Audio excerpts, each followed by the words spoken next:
hadir. Kita akan berdiskusi mengenai siapa Nabi Isa, siapa Yesus. Saya akan menarasikan bahwa Yesus Kristus yang diutus ke bumi, kami umat Muslim menganggap sebagai utusan. Kemudian hal-hal yang sudah dipaparkan juga di dalam Injil, saya juga mempelajari, menyelidiki bahwa hidup yang kekal itu adalah mengenal satu-satunya Allah yang benar dan mengenal Yesus Kristus yang Engkau utus. Sehingga dari ayat Yohanes 17 ayat yang ketiga dimengerti dan dipahami bahwa Yesus Kristus adalah utusan. Maka ketika kita melihat Nabi Isa di dalam kami ajaran Islam, Nabi Isa juga sebagai rasul atau utusan kepada Bani Israel, dan terbukti memang Yesus memang dilahirkan sebagai orang Yahudi yang berbahasa Aram. Nah, sehingga dari bukti dan fakta bahwa Yesus Kristus lahir di sana, ya, di Yahudi, di Israel, sehingga kita mengerti bahwa utusan ini memang dilahirkan untuk Bani Israel. Adapun saudara Kristen ini memahami untuk siapa saja, ya monggo silahkan. Tetapi kami menghitung bahwa Yesus Kristus itu utusan untuk Bani Israel, itu tujuan pada pada manusia semua, untuk menyampaikan firman dari Allah Subhanahu wa Ta'ala. Seperti itu. Jadi opening statement dari saya. Itulah perbedaan antara paham di dalam Islam dan di dalam Kristen. Ya, semoga kita bisa mengurai benang merah sehingga kita mendapatkan pemahaman yang sama. Karena dari ayat-ayat Injil juga sudah dipaparkan bahwa Yesus Kristus adalah utusan. Silahkan, mungkin Dr. Husaima akan menambahkan atau cukup saya antar ke Pak Rudi Yohanes. Untuk sementara itu dulu, nanti saya lihat perkembangannya, nah baru saya melihat. Ya, silakan Pak Rudi. Oke, terima kasih. Selamat siang ya semuanya. Saya sebelum memulai, ya izinkan saya untuk bernyanyi dulu ya.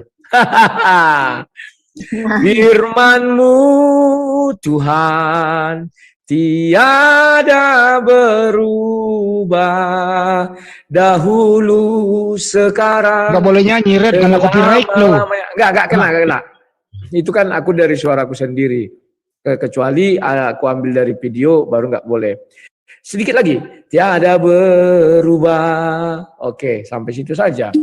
Jadi bahwa firman Tuhan itu dari dulu, sekarang, dan selama-lamanya tidak akan pernah berubah. Bahwa yang lebih dahulu ada kitab suci Bible, kemudian baru datang Al-Quran, tidak mungkin yang belakangan itu menutupi yang baru. Kecuali yang belakangan ini bisa menunjukkan bukti-buktinya atau fakta-faktanya bahwa benar di yang datang belakangan ini mengenal Injil, Injilnya apa, mengenal Taurat, isinya apa, atau katakanlah kami memerintahkan kepada Isa menulis misalnya. Atau itu berarti Injilnya Injil Isa. Maka Isa 1 ayat 1, Isa 2 ayat 2 kan begitu. Atau di dalam Injil Isa itu ada misalnya kayak di dalam Al-Quran sapi betina, mungkin di Injil Isa ya katakanlah pohon palem, misalnya pohon palem 1 ayat 1, karena ada hubungannya pohon palem dengan Isa itu. Nah sekarang kalau ditanya apakah Isa adalah Yesus Kristus, saya pernah baca Al-Quran bahasa Inggris, memang di situ diterjemahkan Isa itu jadi Yesus ya. Tetapi kalau dibilang itu terjemahan, ya terjemahan Isa adalah Yesus. Tetapi kalau bagi kami orang Kristen, Yesus yang mana lagi? Kan Karena di dalam Alkitab sendiri pun ada 2 Yesus. Ya, sehingga kalian memilih Yesus yang mana kalau memang kalian sama-samakan Nabi Isa adalah Yesus. Alkitab berkata bahwa Yesus itu adalah firman Allah yang menjadi daging. Kenapa dikatakan daging? Karena itu dari merujuk kepada Kejadian 3 ayatnya yang ke-15.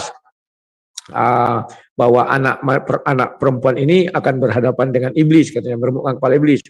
Kemudian itu diambil dari Kejadian 2 juga ya, ayatnya ke-22-23, ketika diciptakan perempuan itu ada mengatakan inilah daging dari dagingku, tulang dari tulangku. Itulah namanya keturunan daging atau keturunan perempuan.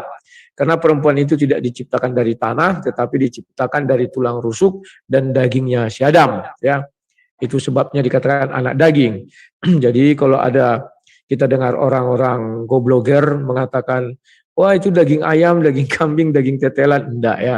Karena itu harus merujuk kepada Kejadian 2 dan Kejadian 3, itulah arti kata daging itu dari Kejadian 2. Nah, kemudian apakah Isa ini kami terima adalah Yesus? Pertama, dari kelahirannya saja kalau kita baca surah 19 ayatnya yang ke-16, di sana diperintahkan kepada Nabi Muhammad, ceritakanlah wahai Muhammad kisah Maryam ketika dia pergi ke timur Baitul Maqdis untuk mengasingkan diri. Maka saya sudah melihat peta dunia. Timurnya Baitul Maqdis itu ke arah Suriah atau ke arah apa itu ya? Bukannya kalau di Bible kan di kandang domba atau di Bethlehem itu ke arahnya selatan. Jadi sudah lain timur sama selatan. Kemudian ciri-ciri tempat Maryam melahirkan itu di bawah pohon kurma. Di Israel menurut pendapatnya Kainama itu hanya ada di Tel Aviv. Di situ ada kebun anggur ya, sehingga itu namanya Tenggara. Tidak mungkin pergi ke Tenggara sana kan sangat jauh ya. Sementara waktu itu dia sudah mulai mengandung. Dan kalau bagi kami sesuai dengan surah 19 ayat 16 tadi, perintah itu cukup jelas, ceritakanlah kisah Maryam yang terdapat di dalam Al-Quran. Jadi kisah Maryam ini tidak terdapat di Injil. Itu perintah Allah loh. Jangan kalian katakan, wah itu kan ada Injil. Enggak. Kalian keliru. Allah dengan jelas mengatakan kisah Maryam hanya terdapat di dalam Al-Quran. Maka kalau kisah Maryam di Al-Quran, maka kisah Nabi Isa di Al-Quran juga. Nah, kapan Nabi Isa ini lahir? Sesuai dengan kalimat itu, boleh kami pastikan ketika Nabi Muhammad menjadi Nabi, maka adalah sosok Maryam dan adalah sosok Nabi Isa. Ya, kalau kalian nggak percaya, buka saja surah 19 itu ya. Dan apa buktinya? Di surah 22 mulailah diceritakan kisah Maryam itu mulai mengungsi ke timur Baitul Maqdis. Di sana dia mulai sakit, mau ingin melahirkan dan mulai mengatakan, aduhai katanya kan. Dan di sana malaikat Jibril menolong dengan disuruh menggoyangkan pohon segala macamnya. Itu hanya terdapat di Al-Quran. Di Injil tidak terdapat itu. Kecuali umat Islam bisa menunjukkan Injilnya. Maka saya mengatakan, ya, Nabi Isa adalah Yesus. Berarti Injil itu sudah melawan isi Al-Quran yang mana diperintahkan Nabi Muhammad menceritakan kisah Maryam yang terdapat di dalam Al-Quran. Ya. Nah, kemudian, apakah Nabi Isa itu sosok yang ada atau sosok yang kita bilang hayalan atau apalah namanya? Karena kan lahirnya pas zaman Al-Quran turun. Sebelum Al-Quran turun Nabi Isa nggak ada. Ya, kenapa saya katakan tidak ada? Karena Nabi Isa di dalam Al-Quran ketika umur 1 hari dibawa, bukan 1 hari lah ya, mungkin beberapa hari. Karena jarak timur ke Yerusalem, ke tempatnya Maryam itu kan jauh. Tidak mungkin ditempuh dalam perjalanan 1 hari kecuali naik burak. Syup, langsung sampai. Ya, itu Nabi Isa bercerita dalam buayannya. Dia mengatakan aku adalah Rasulullah atau utusan Allah. Itu kalau kalian bisa lihat di surah 19 ayatnya mulai dari 30 dan sampai 35 di mana dikatakan di situ pada waktu aku lahir. Kata orang, kejarlah mimpi setinggi langit, walaupun kenyataannya susah. Ada yang mimpi mau bahagiain orang se-Indonesia. Tapi baru bisa bahagiain orang sekitar aja. Ada yang mimpi mau punya rumah baru. Tapi baru bisa tinggal di rumah mama dulu.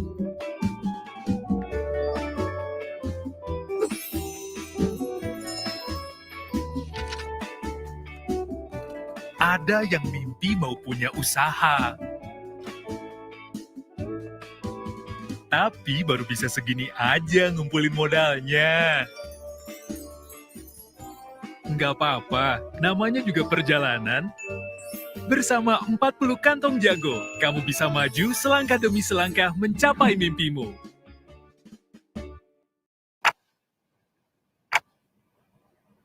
웰컴 스토어에 오전. 아, 일하기 싫다. 지금도 딱히 일 안 하고 있는데 더 화끈하게 일 안 하고 싶다. 원장님. 네? 지금 몇 시인지 맞춰보세요. 시계 보지 말고. 뭐 제가 출근해서 메일 체크했고 협력사 컨택했고 쇼호스들 연락도 눌렀죠. 네. 그리고 나 나한테 스케치도 줬잖아. 맞아요. 그리고 중간에 화장실도 다녀오셨어요. 저랑 홈페이지 배너건도 얘기했죠. 네, 맞아요. 프로그램 팀 피드백 드렸고 지금 배도 고프니까 한 11시 39분쯤 되지 않았을까요? 저는 11시 17분 봅니다. 난 딱 11시 반. 저도 아니 11시 47분. 그럼 확인해 보세요.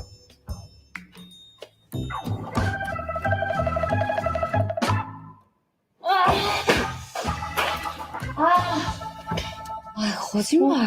어떻게 10시가 안 됐지? 그럼 오늘 시작할까요? 네. 이게 뭐야?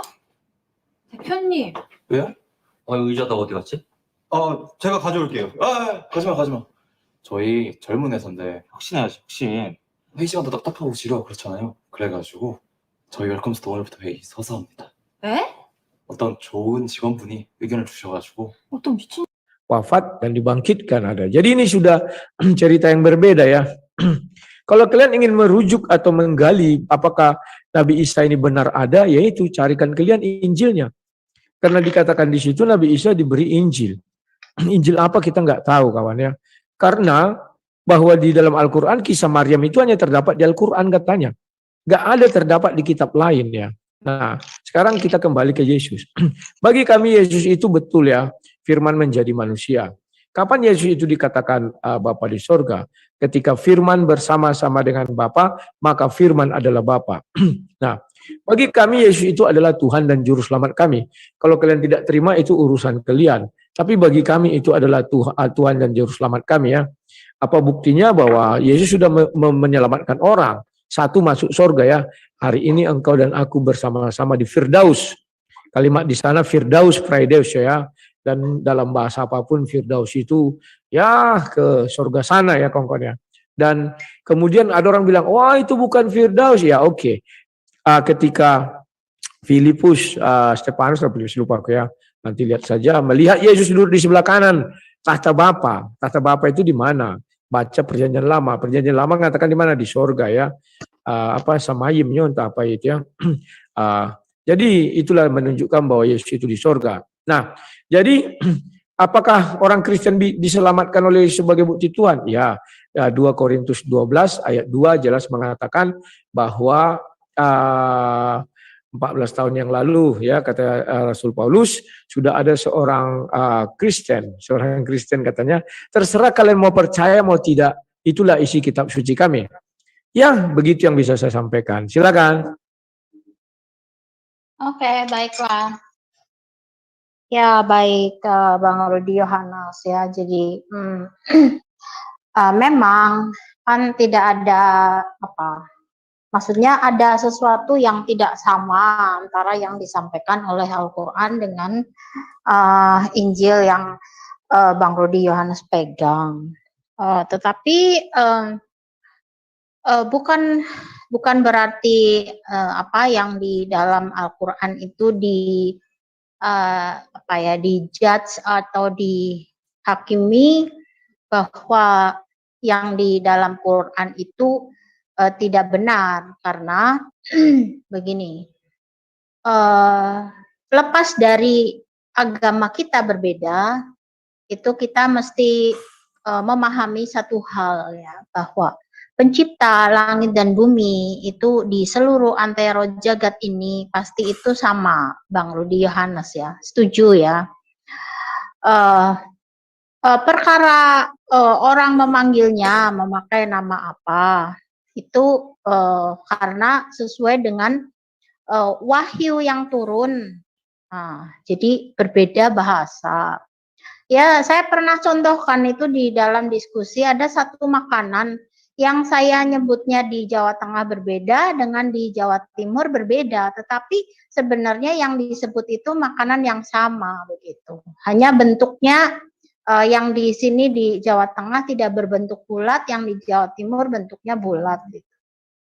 Jadi kita narasikan juga pencipta langit dan bumi itu seluruh dunia itu adalah sesungguhnya sama. Ketika wahyunya turun di Israel ya, orang Israel memanggil Tuhannya YHWH. Kemudian ketika turun wahyunya kepada Nabi Muhammad SAW itu dengan nama Allah Subhanahu wa Ta'ala. Yang selama ini notabene orang Israel tidak pernah mempermasalahkan, orang Yahudi tidak pernah mempermasalahkan nama YHWH dan Allah ya. Nah, sekarang Nabi Isa dan Yesus. Kalau di Injilnya Bang Rudi Yohanes dengan cerita yang terdahulu seperti itu, monggo silahkan saja. Kenapa? Yang turun kepada Nabi Muhammad ya, yang sudah diketahui bersama oleh seluruh umat Islam dan non-Islam juga sudah tahu bahwa Nabi Muhammad adalah nabi yang ummi, tidak bisa membaca, dan pada saat Nabi ini hidup ya, internet belum seperti sekarang. Sehingga buku-buku pun mungkin cetakan-cetakan juga tidak secanggih sekarang. Sehingga ketika Nabi menerima wahyu yang turun berangsur-angsur ya selama sekian sekian waktu ya, itu menurunkan wahyu tentang Nabi Isa yang dilahirkan oleh Siti Maryam itu seperti yang tertulis yang sekarang dibaca oleh umat Islam. Nah, kalau mengenai apa yang benar yang mana ya, ini seperti ini Bang Rudi Yohanes ya. Jadi Tuhan yang sama menurunkan cerita di kitab Anda. Tuhan yang sama juga menurunkan di kitab Quran yang sudah tertulis di dalam Al-Quran ya. Itu sudah tertulis sebelumnya di Lauh Mahfuz. Nah, kami mempercayai bahwa wahyu ini yang turun adalah dari Allah Subhanahu wa Ta'ala, sehingga kami harus menuruti segala sesuatu yang sudah disampaikan kepada Nabi junjungan kami ya, seperti Nabi Isa itu lahir di bawah pohon kurma. Terus Nabi Isa juga menunjukkan mujizat dia membentuk burung dari tanah liat, keajaiban dia di dalam buayan sudah berbicara kepada manusia begitu. Nah, jadi dengan perbedaan itu ya menunjukkan bahwa wahyu kepada Nabi ini kan spesifik ya, kami tidak tidak rela jika saudara Kristiani ini menuduh juga mencontek ya. Jadi dari perbedaan itu terbukti bahwa kami tidak dari mencontek. Oke. Nah, sehingga kami mempercayai ini wahyu dari Allah Subhanahu wa Ta'ala. Jadi demikianlah Nabi Isa. Jika umat Kristiani ingin mempelajari tentang Nabi Isa siapa di dalam Al-Quran, cukup bertanya mengenai bagaimana Nabi Isa kita memperlihatkan ayatnya begitu. Jadi kalau mungkin pemahamannya kurang pas, nah di sini ada Dr. Husaima yang akan menolong saya untuk menerangkan bagaimana Nabi Isa ini menurut pandangan Al-Quran. Seperti itu, Bang Rudi Yohanes. Ya, silakan dokter. Ya, Bismillahirrahmanirrahim. Assalamualaikum warahmatullahi wabarakatuh. Selamat siang, salam sejahtera buat kita sekalian. Sebelum saya berbicara, saya akan membacakan satu ayat yang kami yakini, sehingga ini menjadi pedoman kami, sehingga kenapa harus saya menunggu nubuat. A'udzubillahi minasyaitonirrajim. Bismillahirrahmanirrahim. Allazina atainahumul kitaba ya'rifunahu kama ya'rifuna abna'ahum. Wa inna fariqan minhum layaktumunal haqqa wa hum ya'lamun. Orang-orang yang telah kami beri kitab Taurat dan Injil mengenal Muhammad seperti mengenal anak-anak mereka sendiri. Sesungguhnya sebagian mereka pasti menyembunyikan kebenaran padahal mereka mengetahuinya. Dari sinilah saya pegang sebagai dalil yang saya jadikan pegangan, ada atau tidak ada nubuatan. Saya tetap meyakini Al-Quran sebagai agama yang sebagai kitab yang saya pegang. Selanjutnya, jadi kalau Bang Rudi meminta nubuatan bahwa batal Al-Quran kalau tidak ada nubuatan, tapi ada ayat yang saya pegang, jadikan dalil untuk menjadikan bahwa Rasulullah sesungguhnya pada ahli kitab itu, Taurat dan Injil itu, mengenal Rasulullah lebih mengenal daripada anak-anak mereka sendiri. Tapi sebagian mereka pasti menyembunyikan kebenaran, padahal mereka mengetahuinya. Ya, ini juga kita bisa dapatkan pada suatu kisah Rasulullah bertemu dengan hadis ya, tapi saya tidak bisa membukakan bahwa suatu ketika Rasulullah berbicara apakah ada nubuatan dalam Taurat dan Injil. Ternyata ayat itu sudah dirobek. Terus apa yang dikantongi itu? Nah, itulah bukti bahwa dalam hadis itu menceritakan seperti itu. Selanjutnya, pandangan Islam bahwa satu-satunya manusia yang terlahir di bumi ini yang tidak punya bapak biologi dalam pandangan Islam Nabi Isa alaihissalam. Tentu dalam konsep Bible, saudara Rudi, juga satu-satunya orang yang lahir tanpa ayah biologis adalah Yesus. Nah, itu sebagai parameter pertama. Ada enggak dua orang yang lahir di bumi ini dengan satu Bani Ishak, ya, Bani Ishak diutus untuk Israel. Kemudian ada sedikit kelebihan Isa alaihissalam karena dia bisa mencegah, karena waktu itu ibunya dianggap pesina, sehingga diberi mujizat oleh Allah Subhanahu wa taala kepada Nabi Isa alaihissalam itu untuk menceritakan bahwa siapa saya ini, supaya ibunya tidak dituduh sebagai pesina. Di mana pada waktu itu orang-orang Israel menuduh bahwa Maryam itu adalah orang yang bejat. Sementara di Al-Quran mengatakan bahwa perempuan yang tersuci di muka bumi ini adalah Maryam. Bahkan istri Rasulullah tidak masuk.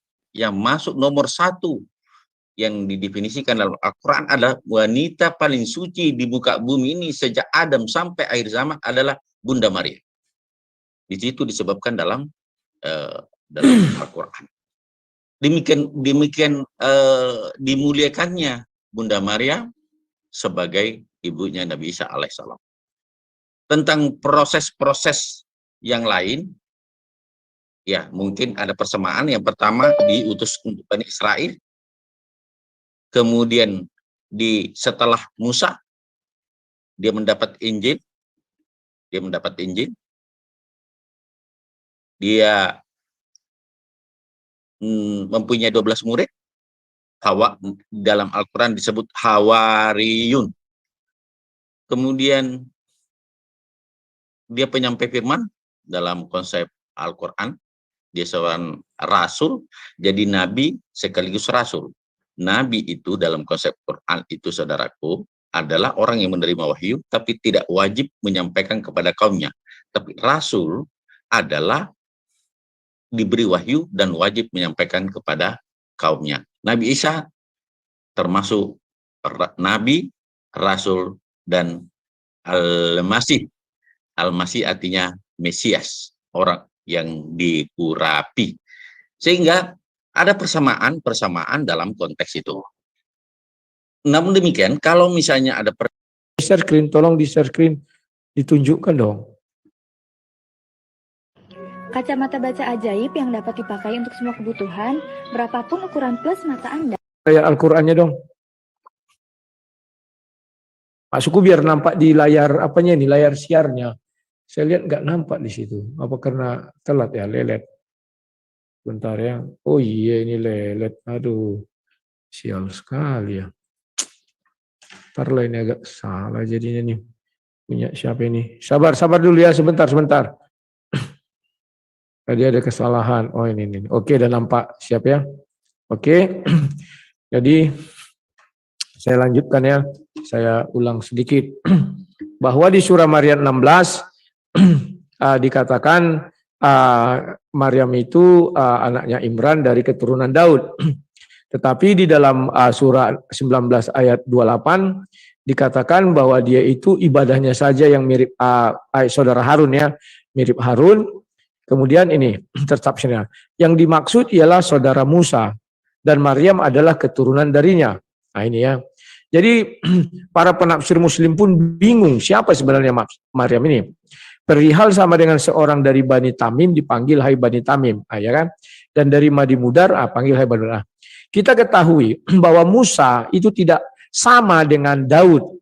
Musa itu dari Bani Lewi, Daud itu dari Bani Yehuda. Jadi itu sudah berseberangan ya. Jadi kalau dibilang yang dimaksud ialah saudara Musa dan Maryam adalah keturunan dari Musa atau dari Harun itu atau Lewi, tidak ya. Ini sudah berbeda. Tadi dibilang dari keturunan Daud, sekarang dari keturunan Musa. Mana yang benar? Mereka sendiri pun di dalam tafsir ini kelahi. Kenapa kelahi? Saling berseberangan dalam pendapatnya. Menurut pendapat lain, Maryam dinisbatkan kepada seorang laki-laki soleh dari kalangan mereka yang bernama Harun. Jadi dia disesuaikan mungkin ya dengan seorang laki-laki yang soleh namanya Harun ya. Ada lagi yang bilang Maryam adalah seorang laki pendurhaka ini ya. Ibnu Jarir dalam meriwayatkan dari seorang di antara mereka bahwa mereka Bani Israel menyerupakan Maryam dengan seorang laki-laki pendurhaka yang bernama Harun, ya kan? Jadi ini ya, mereka bingung siapa sih sebenarnya Maryam ini. Hal yang lebih aneh dari kesimpulan kesemuanya ini, ya lihatlah, penafsir saja bilang aneh. Apa yang diriwayatkan oleh Ibnu Abu Hatim berikut ini. Ia mengatakan telah menceritakan kepada kami Aliyah ini segala macamnya. Telah menceritakan kepada kami ini. Hai saudara perempuan Harun, bahwa Maryam adalah saudara perempuan Harun alias juga saudara perempuan Musa yang mengikuti jejak Musa saat Musa dilemparkan ke dalam sungai Nil dalam satu peti waktu ibu Musa masih bayi. Jadi ini sama ya. Jadi Maryam di sini hidup di dalam masanya Musa. Maka kelihatanlah olehnya Musa dari jauh, sedangkan mereka tidak mengetahuinya. Dia ngambil itu dari Al-Qisas 11 ya. Pendapat ini keliru sama sekali katanya, ditentang ya. Karena sesungguhnya Allah SWT telah menunjukkan dalam kitabnya Al-Quran bahwa sesudah para rasul dia mengiringi mereka dengan Isa sesudah mereka. Hal ini menunjukkan bahwa Isa adalah nabi terakhir, tiada nabi lagi sesudahnya selain Muhammad sebagai penutup para nabi. Karena itulah disebutkan dalam kitab Sahih Bukhari melalui Abu Hurairah bahwa Rasulullah pernah bersabda, aku adalah nabi yang paling berhak terhadap Isa, oke ya. Dan masih berlanjut orang ini pertentangannya ini. Seandainya keadaan ini nih, dan tentulah Isa berada sebelum Sulaiman dan Daud. Karena sungguhnya Allah SWT menyebutkan bahwa Daud sesudah Musa, seperti yang disebutkan dalam firman-Nya. Masih berulang ya. Dan yang terakhir, pertentangannya itu lucu sekali, dibilang gini. Nah, ini kalian bacalah, beribut orang ini ya. Ibnu Jabir mengatakan setelah diceritakan kepada kami bahwa saat Harun meninggal dunia, jenazahnya diantar ke pemakaman oleh 4.000 orang Bani Israel yang semuanya bernama Harun. Jadi orang ini bingung sendiri ya. Harun yang mana nih? Ini Ibnu Jabir juga di sini bingung dia kan. Ibnu Jabir mengatakan pula ini bahwa Maryam berasal dari keluarga yang dikenal kesolehannya. Mereka sama sekali tidak pernah berbuat kebobrokan di antara manusia. Ada yang dikenal dengan kesolehan dan keluarganya. Dan termasuk ada orang yang berikan ini. Ini. Tetapi Harun di sini bukanlah Harun saudara Nabi Musa, melainkan Harun yang lain. Ya.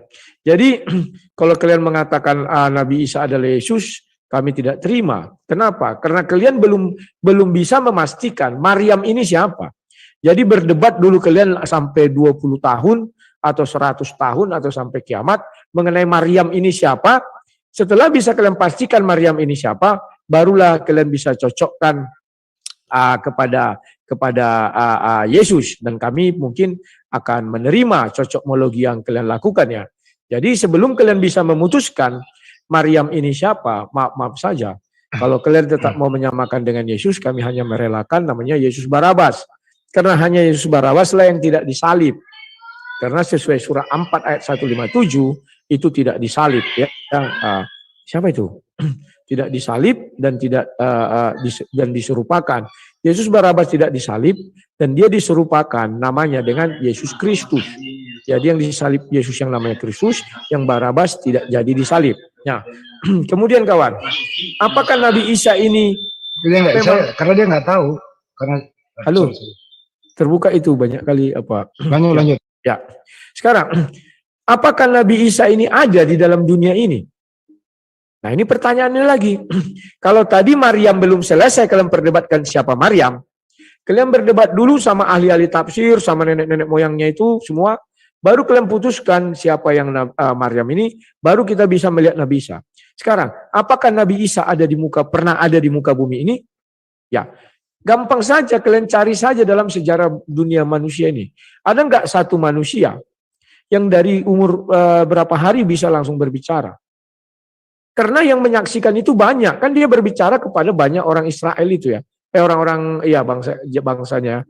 Dia berbicara dan menyaksikan itu banyak dan pasti itu diceritakan turun temurun. Ya cari saja di catatan dunia apakah pernah Isa ini ada di muka bumi ini. Kan gampang ya. Oke, saya bukakan dulu surah ini sebentar, surah 19 ya. Kalau mengenai Isa itu di surah 19. Ya, sebentar ya, ketika ayat 30, ingat kali aku bentar ya. Nah ini. Dan dia Isa berkata, sesungguhnya aku hamba Allah, dia memberiku kitab Injil, dan dia menjadikan aku seorang nabi. Ini dari buayan loh, umur 1 tahun. Nah ini. Ya. Nah, maka dia Maryam menunjuk kepada anaknya, mereka berkata, bagaimana kami bisa bicara dengan anak kecil yang masih di ayunan? Ya. Tiba-tiba Maryam, Nabi Isa itu langsung berbicara ya. Nah ini. Nah ini. Kalau kalian baca ini silakan, ada ini tafsirnya. Ini ya, sekarang ayat 30. Kita lihat Nabi Isa ini berbicara. Mula-mula kalimat yang diucapkan ialah menyucikan zat. Nah ini. Sesungguhnya aku ini adalah hamba Allah. Mula-mula karena dia menyucikan zat Tuhannya dan membersihkannya dari sifat beranak. Dia mengukurkan istrinya sebagai hamba Allah. Firman Allah sendiri. Nah ini. Kalimat ini dimaksud membersihkan nama ibunya dari tuduhan zina yang dilontarkan oleh kaumnya. Na'f al-Bakhali mengatakan bahwa setelah mereka mengucapkan tuduhan tidak senonoh terhadap ibunya, saat itu pula Isa sedang menetek pada ibunya. Ini sangat luar biasa kawan. Al-Quran saja tidak pernah berani mengatakan Nabi Isa menetek pada ibunya, tetapi para penafsir ini ilmunya di luar ilmu Tuhan. Mereka lebih hebat dari Tuhan, bisa menjelaskan dengan detail waktu itu Nabi Isa menetek. Boleh saya pastikan bahwa orang ini hidup di zaman Nabi Isa dan menyaksikan Nabi Isa lagi menetek. Maka ia melepaskan payudara ibunya. Nah, luar biasa. dan memalingkan mukanya ke arah kiri seraya berkata, sesungguhnya aku ini hamba Allah. Kupikir ibunya pasti akan melompat ketakutan karena dia anak yang masih menetek kok udah bicara ya. Dia memberiku kitab Al-Injil dan dia menjadikan aku seorang nabi ya. Nah, jadi kawan-kawan, saya bingung ini. Naufal Al-Bakhali ini apakah Tuhan dengan nama lain ataukah dia ini ya, apa ya, dia bisa menjelaskan secara detail. Artinya minimal Naufal Al-Bakhali kalau kita katakan dia bukan Tuhan, dia hidup saat itu. Jadi dia melihat Nabi Isa memegang tetek ibunya dan melepaskannya dan meminum. Wah, nanti dibilang aku pelecehan. Tidak, ini dibilang sini loh, menetek ya. Dan payudara ya, ini bukan saya, ada. Hamad Ibnu Salaman telah meriwayatkannya ini bahwa Isa mengangkat jari telunjuknya ke atas, pundaknya yang sebelah kiri seraya berkata, seperti yang ditafsir oleh firman-Nya. Jadi kawan, Hamad Ibnu Salam ini juga hidup di zaman Nabi Isa.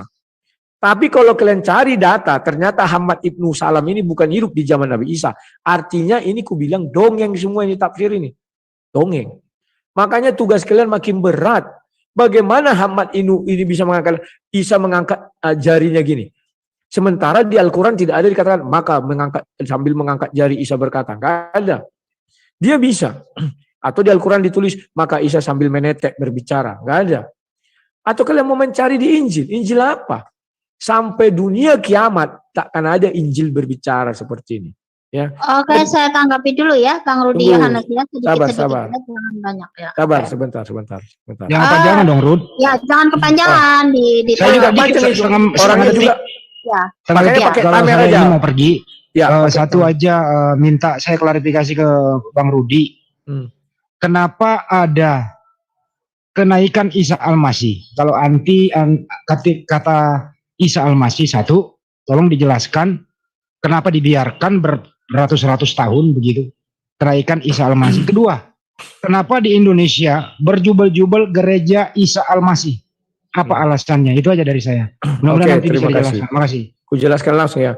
Kenapa ada beratus-ratus tahun dibiarkan kenaikan Isa Al-Masih? Ya karena di situ orang Islam ingin mengakui bahwa Isa Al-Masih itu naik dan wafat. Ya silakan. Kita nggak bisa melarang orang. Mereka menentang Al-Quran. Ya silakan. Sorry, Rud. Kenapa? Yang memperingati kenaikan Isa Al-Masih itu bukan orang Islam, orang Kristen. Ya. Jangan di-framing, salah. Kami memperingati, tapi itu kan kalian yang membuat Isa Al-Masih. Kami enggak dong. Yang membuat almanak Isa Al-Masih itu Kristen, bukan kami. Kristen mana? Setauku di Indonesia pemerintah lah. Iya. Gimana sih? Tapi kenapa Kristen memperingati kenaikan Isa Al-Masih, padahal Anda nggak suka Isa Al-Masih? Kami tidak memperingati kenaikan Isa Al-Masih. Mana pernah di gereja dibilang, hari ini kita merayakan kenaikan Isa Al-Masih, Yesus Kristus. Ya terus di almanak itu apa maksudnya? Ya itu urusan pembuat almanak lah negara. Negara ingin mengakui bahwa Isa Al-Masih berarti itu harga diri, jati diri Anda nggak ada dong? Loh, jati diri kami ada di gereja. Bahwa itu kalian yang nggak punya jati diri. Anda happy. Anda nggak punya keinginan untuk menghapus itu. Untuk apa kami hapus? Isa Al-Masih Nabi kalian yang menghapus. Enjoy. Sebentar. Kedua, gereja Isa Al-Masih maksudnya sebentar. Kok jadi kami yang kalian paksa untuk menghapus? Kalian yang menghapus karena Isa Al-Masih Nabi kalian, bukan kami. Nah, tapi Anda yang memperingati itu.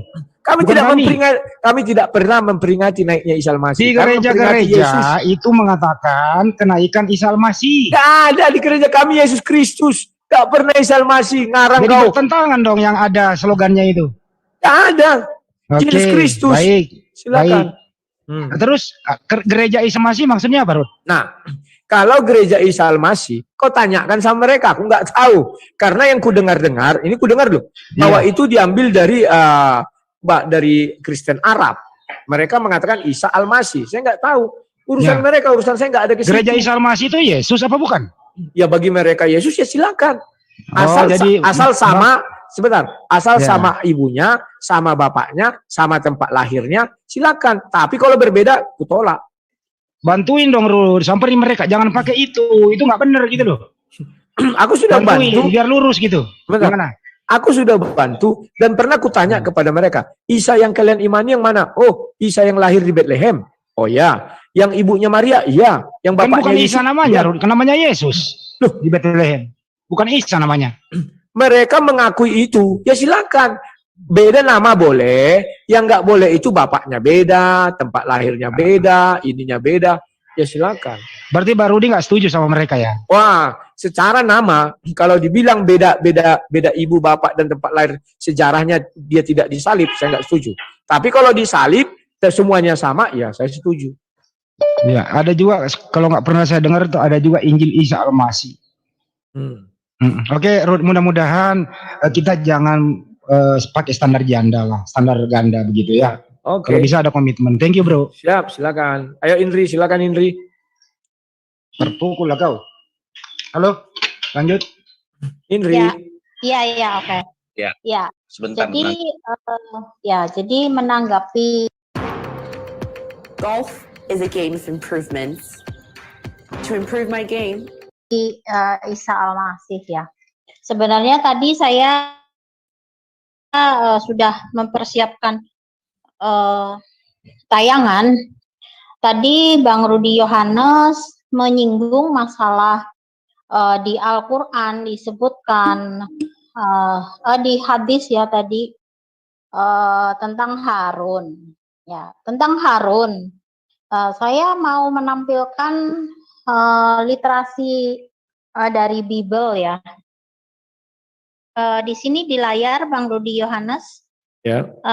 Saya menampilkan tentang keterangan Maria ya. Di paragraf yang kedua nih yang saya stabilo kuning, saya baca.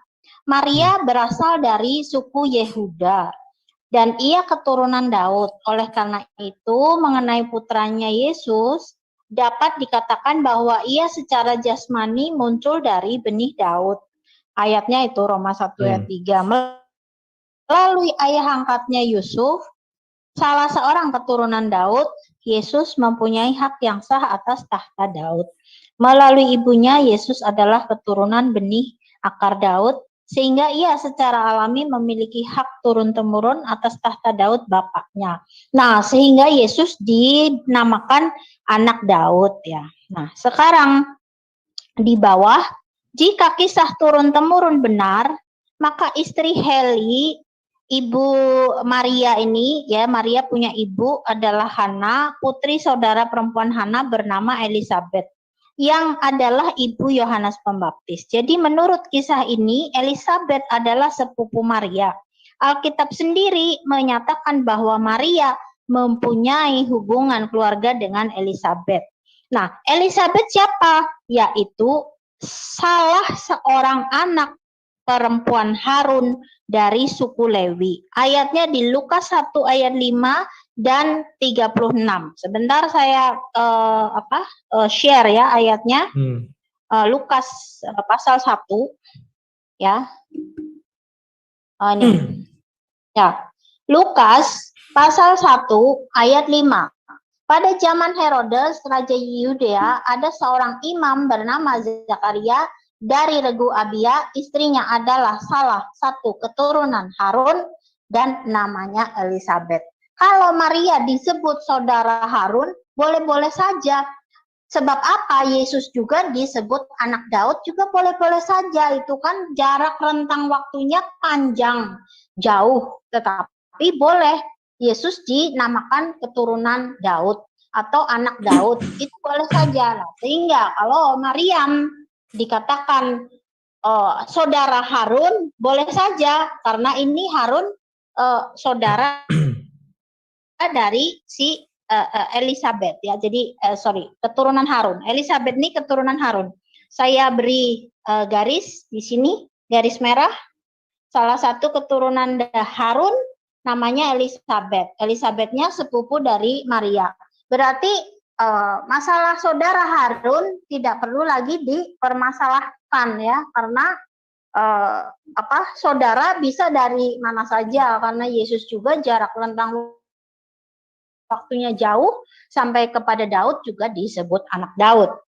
Nah, itu masalah Harun ya yang saya tampilkan di sini.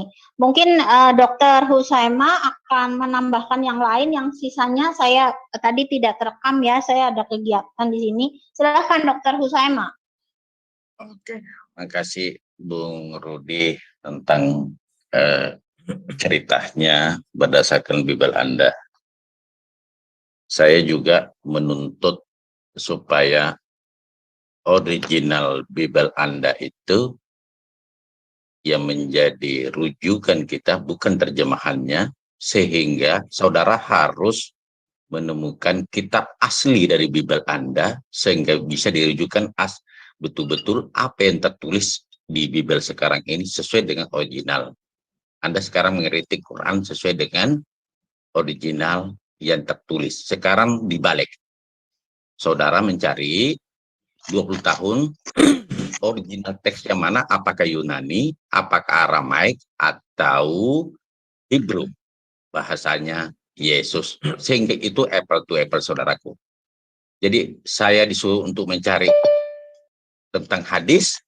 Saudara, saya minta bahasa asli yang diterima Yesus dari Allah, dari Tuhannya, yang berupa firman itu. Supaya kisah Yesus yang sebenarnya itu berdasarkan firman dari Allah ke Yesus alaihi salam, itu bisa apple to apple. Karena Al-Quran 100% murni firman Allah tanpa campur tangan Rasulullah Muhammad SAW. Saya juga minta firman yang langsung berupa Injil yang diterima Yesus, karena di Alkitab saudara, aku menyampaikan firman. Segala firman yang engkau sampaikan kepada saya, telah kusampaikan kepada mereka. Mana Injil itu? Supaya, dan original teks, bukan terjemahan saudaraku. Supaya saudara apple to apple. Anda suruh saya belajar 10 tahun, saya suruh Anda belajar 20 tahun. Untuk mencari original teks yang asli, Injil yang diturunkan kepada Yesus, sesuai dengan dalil di Bible Anda, segala firman yang aku terima telah sampaikan kepada mereka. Seperti itu. Adapun pendapat para ahli tafsir saudaraku, itu ahli tafsir itu tidak melakukan sesuatu tanpa, kalau dalam konsep saudara itu diilhami oleh Roh Kudus. Dia itu kalau dalam konsep Islam, jangankan pernah saya satu riwayat ada sementara menulis ada lalat bertengger di pulpennya, berhenti dulu menulis. Nanti lalat itu terbang baru menulis. Karena di pulpennya ada makanan yang mau diisap oleh lalat itu. Jadi seorang penulis dalam Islam itu adalah orang-orang saleh yang diyakini kesalehannya. Jadi itu mendapat ilham dari Allah Subhanahu wa Ta'ala. Adapun perbedaan-perbedaan yang ada, dari sudut pandang yang berbeda. Jadi tidak harus seperti mazhab sekarang ada 4, saudaraku. Jadi mazhab ada 4. Jadi Allah itu memberikan tuntunan ini sesuai keadaan waktu itu. Apa yang ada di hati mereka sesuai dengan tuntunan tentang hadis itu. Kenapa ada berbeda-beda dia punya penafsiran? Karena masing-masing ahli tafsir itu, Quraisyhab juga termasuk ahli tafsir, tapi tetap merujuk kepada ayat. Jadi tafsir itu dia tafsir berdasarkan ayat yang dia baca. Kemudian dibandingkan dengan ayat-ayat lainnya. Sehingga muncullah penafsiran seperti itu. Seperti contohnya, dia bisa berbicara. Kenapa dia bisa dikatakan sementara menetek? Lazimnya, bayi itu kan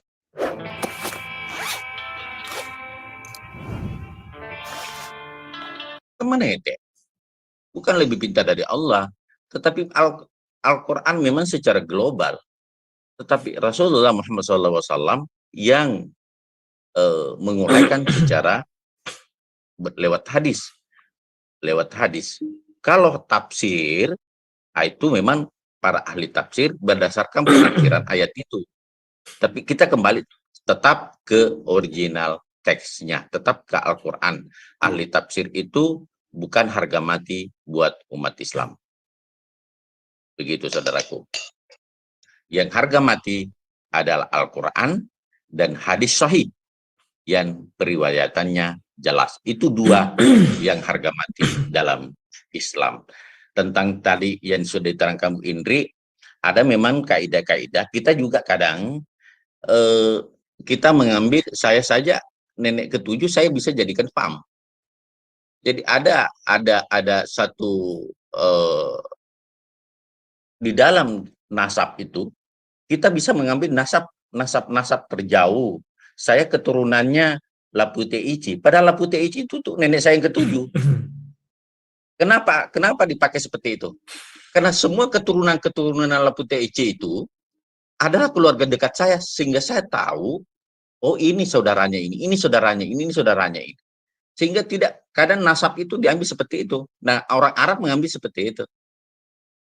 Jadi nasab itu dia ambil seperti itu, sehingga mungkin ada nama sama, ya bisa saja nama sama. Ya, seperti itu barangkali Bung Rudi. Silakan. Oke, terima kasih ya. Saya jawab dulu Indri. Indri, saya tidak ada berdebat mengenai siapa yang Maryam itu, enggak.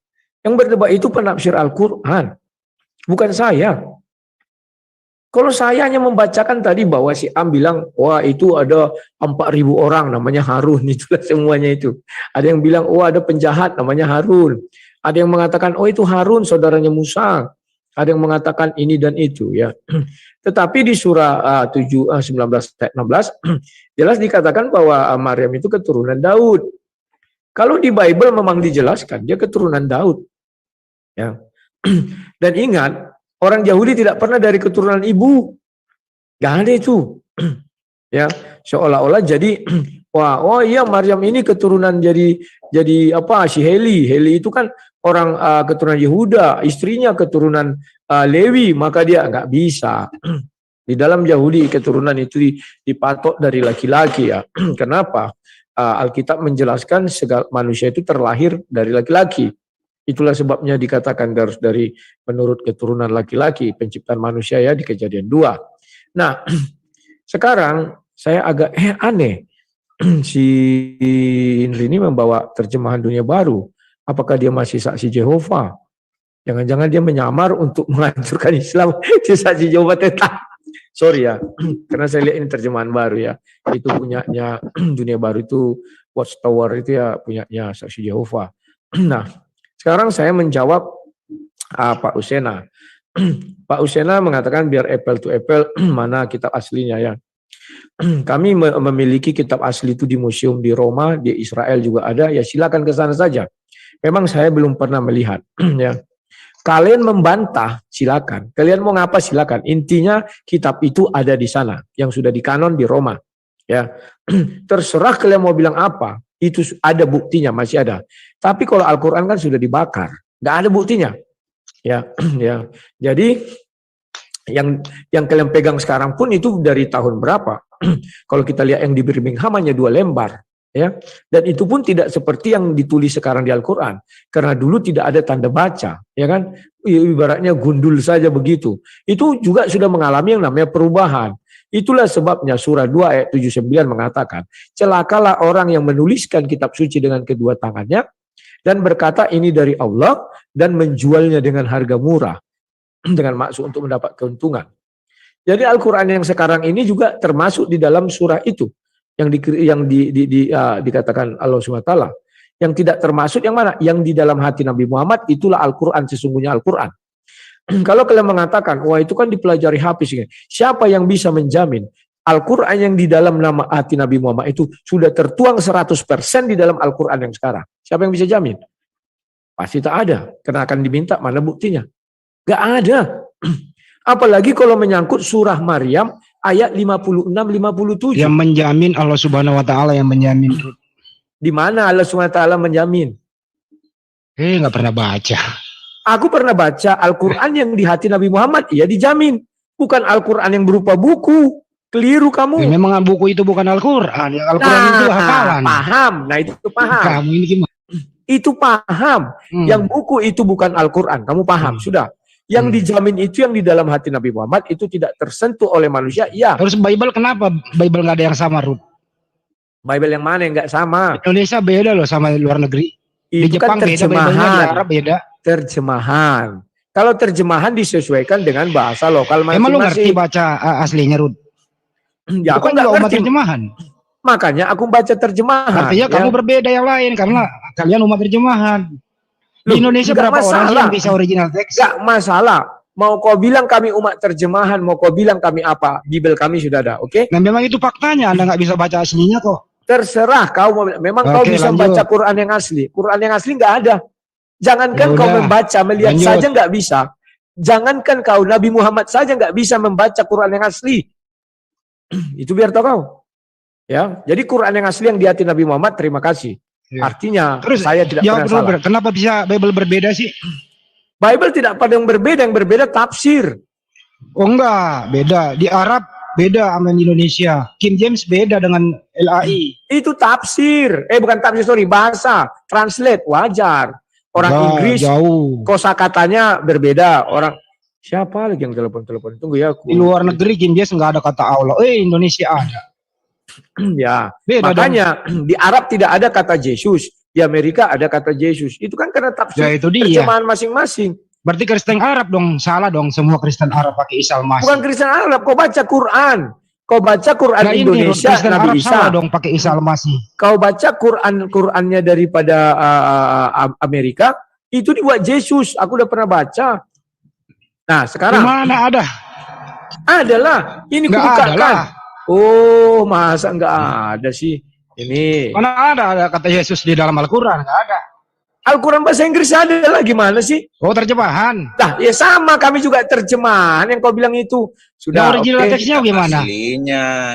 Memang Al-Quran belum. ada original text. Gimana sih kau nih? Iya. Dan di depan itu original text. Yang mana? Kau ini? Weh, kalian nggak paham original text? Aduh. Memang Kawan, Bible saya ada original paham. kopian semua kok. Rud. Siapa bilang kopian? Kau pergi kau kayak apa Roma itu? Ada yang itu yang Mana? Saya bayarin 5 miliar kalau ada original teksnya Lukas. berangkat kau nggak usah kau bayari aku. Berangkat kau ke sana. Lukas, coba Lukas ada originalnya nggak? Ya berangkat kau ke sana lihat. Markus Itu yang 16, ya Markus sebentar. 16 9 sampai 20 ada originalnya nggak? Sebentar. Tambahan kok. Sebentar. Ya. Tambahan Rud, akuilah. Tambahan itu. Kau mau bilang tambahan, kau mau bilang hantu belau, penting ada yang di yang sudah di kanon itu ada di Roma. Markus 16 sampai 8 doang, empty beberapa tahun, Rud. Sebentar dulu Lalu ya. kemudian ada 9 sampai 20. Ya. Kau mau bilang apapun itu ada di sana, oke? Oke, Nah, Rud. Jadi sekarang Al-Quran tidak akan kau temukan original text. Nggak ada. ya baik ya itu ya. Orang udah dibakar oleh Utsman. Terus Ini kau bilang sekarang itu yang ada di original text. Al-Quran ini ada salahnya Kau, kan? sebentar. Kau berbohong kepada seluruh orang, disaksikan orang banyak ini. Al-Quran yang asli sudah dibakar. Jadi kalian tak pernah melihat original text. Paham tak? Al-Quran itu sistem pewahyuannya bukan berupa buku, tulisan, hafalan lisan. Nah, itu kamu pandai. Artinya, Nah, persoalannya sekarang kita ke Bible, sistem pewahyuannya Tunggu. seperti apa? yang Nggak kau jelas, lihat kan? sekarang itu bukan Al-Quran. Tadi sudah kau akui. Nah Terima sekarang ke Bible, sistem pewahyuan Bible itu Ini aja seperti lah. apa? Kau buat saja Ya, lah kau debat dengan sistem aku. pewahyuan Bible Bentar. itu berdasarkan Kau buat aja. penelitian, ya kan Kau ya? buat aja kau debat dengan aku. Iya boleh nanti kita debat ya. Ya. Tapi jangan marah-marah kalau sama saya Rud. Wah, mana ada aku marah, aku ngomongnya memang begitu. Oke. Yang penting aku tidak menghujat. Kalau Iya, suara memang ya kami orang Batak. Ya kita habis-habisan lah nanti masalah data ya. Ya. Tapi harus pakai data kalau ada asumsi Iya. stop. Oke, Ya, lanjut. Terima kasih ya. Nah, jadi kalau kita bicara original text, Al-Quran itu tidak punya original text. Kalau dibilang itu dilafalkan, ya silakan saja. Tetap tidak original text, artinya lafal original ya. Lafal original kemana kita cari? Itu hanya ada di dalam diri Nabi Muhammad ya. Oke, tadi dia bilang mengenai tafsir. Penafsir itu menafsirkan sama dengan kalian dapat ilham dari Roh Kudus. Saya geli mendengarnya. Kalau penafsir dapat ilham juga dari Allah SWT, berarti mereka nabi. Nabi. Artinya Allah datang kepada mereka melalui Jibril. Jibril memberitahukan, pada saat itu. Keliru. Sebentar. Ilham itu saudaraku, bukan Jibril. Ingat, ilham itu adalah malaikat di bawah Jibril. Ingat Ya, ya. tapi kan atas perintah Allah kan? Ya. Ya sudah, Jadi- apapun itu mau kelasnya di atas Jibril, di bawah Jibril, intinya dia menyampaikan pesan dari Allah, maka dia nabi. Kan itu. Bukan nabi. Bukan nabi. Jadi apa? Semua yang menerima pesan dari Allah itu namanya nabi. Semua yang menuliskan atau mempunyai pengajaran atau bilang itu namanya jadi rasul. Oke. Tapi Paulus dari mana dia dapat? Paulus nabi loh. Dari mana dapat info menulis? Tadi sudah janji nanti kita berdiskusi. Paulus nabi loh. Nabimu pernah di penjara. Dia mantan nabi. Nulis surat. Informasi dari mana tuh? Kau udah janji. Nanti kita buat. Keder kan lu, Ruth? Kalau itu yang dibahas. Enggak keder. Nanti kita buat sendiri ya. Nah ini jawab dulu singkat aja. Ya ini Paulus ini nabi. Dia mantan napi, mantan penjahat, mantan pemburu, pembunuh gitu ya. 2 tahun dia diponis di sidang Felix. Dia nulis surat. Dia nabi. Informasi dari mana dia tulis? Loh, kalau Rasul Paulus jelas ditemui oleh Yesus di Kisah Para Rasul 9. Sesudah itu Yesus mengatakan, sebelum naik ke surga aku akan mengutus Roh Kudus. Berarti Roh Kudus ada dalam dirinya. Jadi Yesus membesuk dia di penjara gitu. Roh Kudus, Yesus tidak datang lagi setelah terakhir dengan Paulus itu di Kisah Para Rasul 9. Roh Kudus membesuk Paulus di dalam penjara. Roh Kudus di dalam hati nggak perlu dibesuk. Dia datang di dalam hati kami sudah ada Roh Kudus. Oh, berarti Tuhan tinggal Paulus konekkan. Jadi Paulus ngerang bebas dalam penjara gitu. Enggak tuh, ada Roh Kudus dalam dirinya. Roh Kudus dalam dirinya artinya bukan dari Sang Pencipta ya. Loh, Sang Pencipta di surga. Makanya dengar dulu aku bicara. Oke, lanjut. Sorry. Kalau zaman dahulu, Tuhan itu datang dalam tiang awan, tiang api, banyak itu ya, semak berduri. Ya. Itu dulu hadir, bahkan dia turun jadi manusia, Yesus. Setelah Yesus naik, Tuhan itu tetap lagi di tahtanya, firman di tahtanya. Yang ada dalam diri kami apa? Roh Kudus. Maka konek kami ke surga bagaimana? Tuhan itu berbicara tidak hadir lagi, berupa burung, berupa tiang awan, tiang api, berupa Yesus enggak lagi. Tapi langsung ke hati kami. Jadi surat Paulus kitab suci ya? Ya. Oh iya. Surat Paulus. Surat Paulus kitab suci. Ya.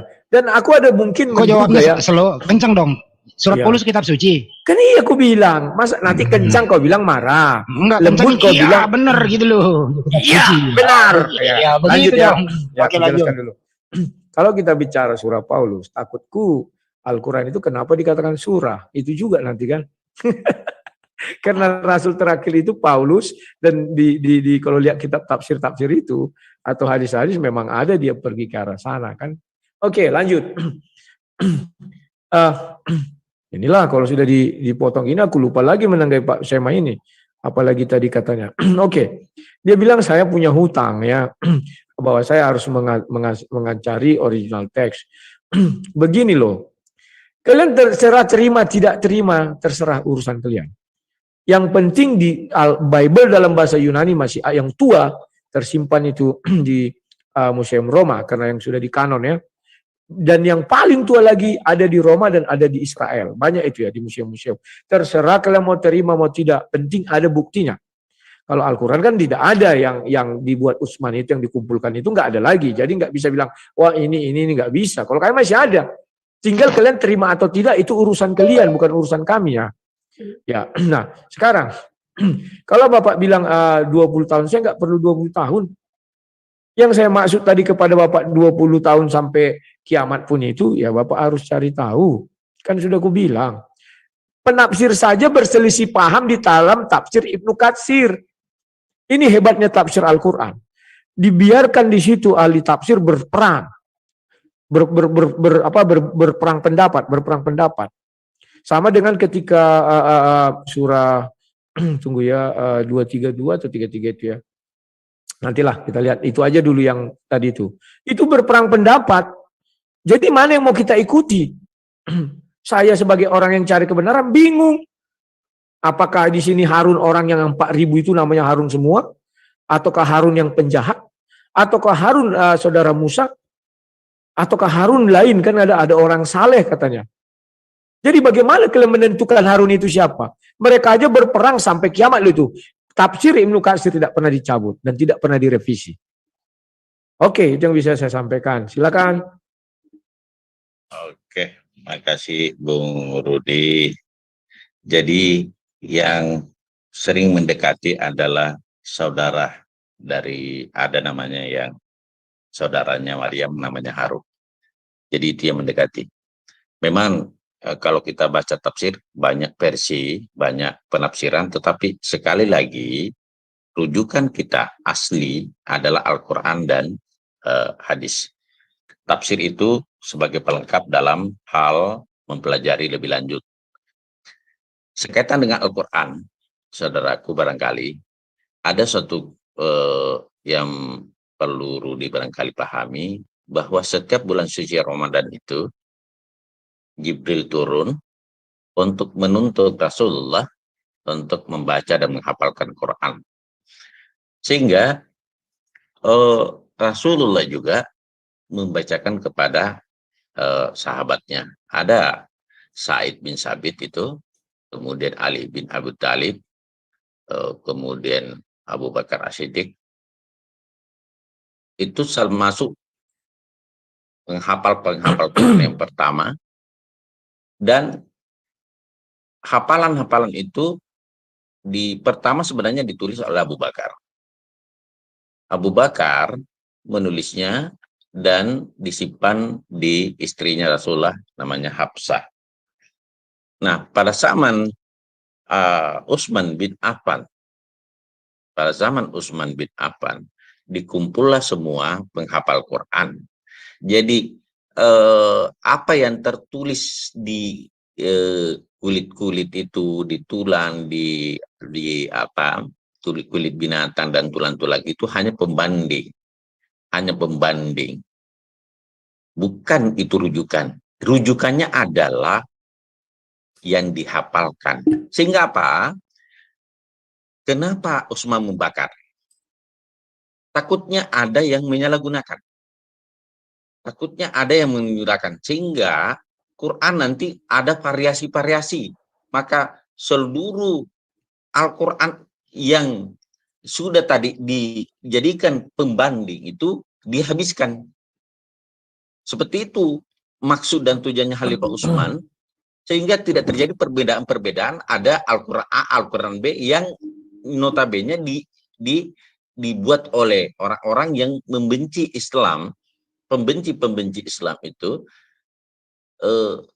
nanti dia susun lagi Al-Quran tandingan dengan merubah-rubah atau membuat sesuatu yang baru di kulit-kulit binatang, sehingga seluruh bukti-bukti itu harus dihanguskan, sehingga hanya satu Al-Quran yang utuh, termasuk yang disampaikan karena Utsman bin Affan itu mengambil dari Abu Bakar As-Siddiq yang disimpan oleh Hafsah itu untuk disatukan oleh Utsman bin Affan. Jadi Khalifah Utsman bin Affan itulah yang menulis secara utuh dengan penghafal Quran. Jadi sekali lagi, setelah duplikat atau apa yang tertulis itu dibandingkan dengan hafalan ternyata cocok, maka dibakar semua oleh Utsman. Untuk apa Utsman bakar? Itu tadi, menghindari adanya duplikat.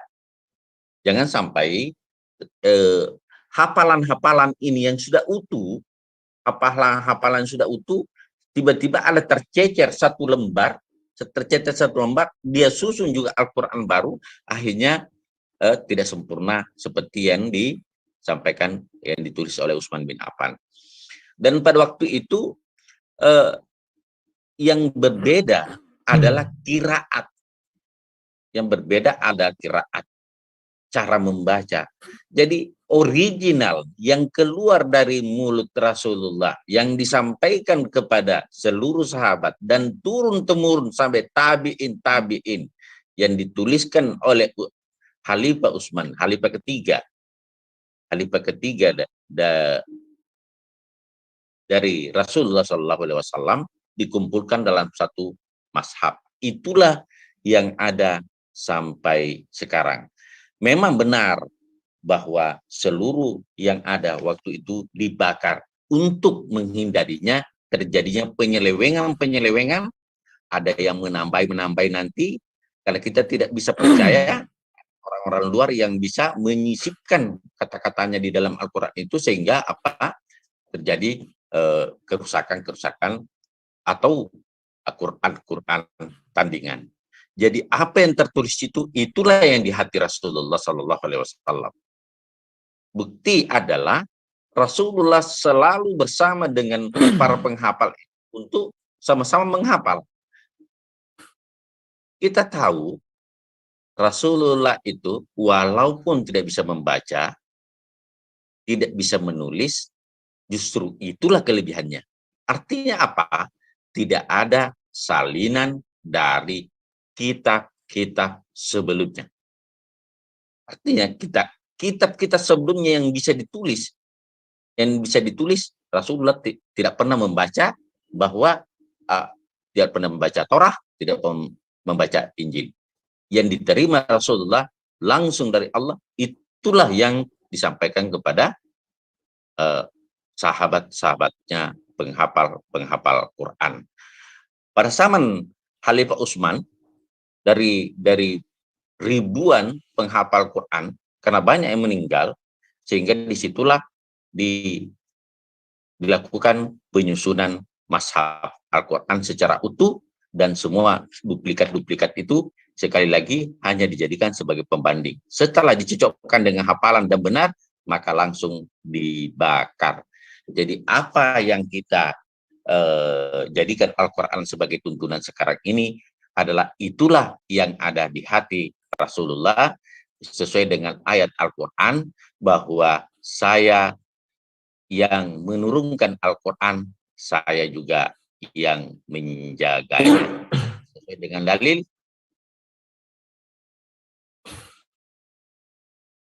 Halo? Inna nahnu nazzalnal zikra wa innahu lahafisun. Sesungguhnya kamilah yang menurunkan Al-Quran, dan pasti kami pula yang memeliharanya. Bagaimana caranya Allah memelihara Al-Quran? Dengan jutaan orang penghafal Quran seluruh dunia. Seperti itulah Al-Quran dijaga oleh Allah lewat hafiz-hafiz, dan perlu mungkin di luar penalaran Bung Rudi, bahwa di langit itu ada malaikat-malaikat yang senantiasa menuntun orang-orang untuk sama-sama membaca Al-Quran. Jadi seperti itu dalam pandangan kami, bahwa ada umur 5 tahun sudah bisa hafal Quran. Kalau kita mau secara akal, tidak mungkin. Tapi kita, Bung Rudi barangkali bisa lihat di televisi, bagaimana ada anak usia 5 tahun sudah bisa hafal Quran. Itu suatu mujizat yang nyata bagi kami. Seperti itulah gambaran. Jadi apa yang di hati Rasulullah, itu yang dikeluarkan. Bagaimana bisa Rasulullah berbicara kepada sahabatnya kalau bukan Al-Quran itu yang disampaikan pada saat menghafal Quran bersama Jibril setiap bulan suci Ramadan, itu dihafal. Makanya keyakinan kita sebagai umat Islam bahwa Al-Quran yang di hati Rasulullah itulah yang ada pada sahabat. Tidak mungkin Al-Quran lain yang disampaikan Rasulullah kepada para sahabat. Tentu apa yang ada di hati dan dikeluarkan lewat pikiran dan dikeluarkan lewat lisan Rasulullah. Sekali lagi, Al-Quran bukan karangan Rasulullah. Al-Quran murni dari Allah Subhanahu wa Ta'ala dan dibukukan oleh Utsman bin Affan. Kenapa dibakar? Karena hanya sebagai pembanding. Demikian Bung Rudi. Oke, Indri lagi, Indri. Ada yang mau tambahkan, Indri?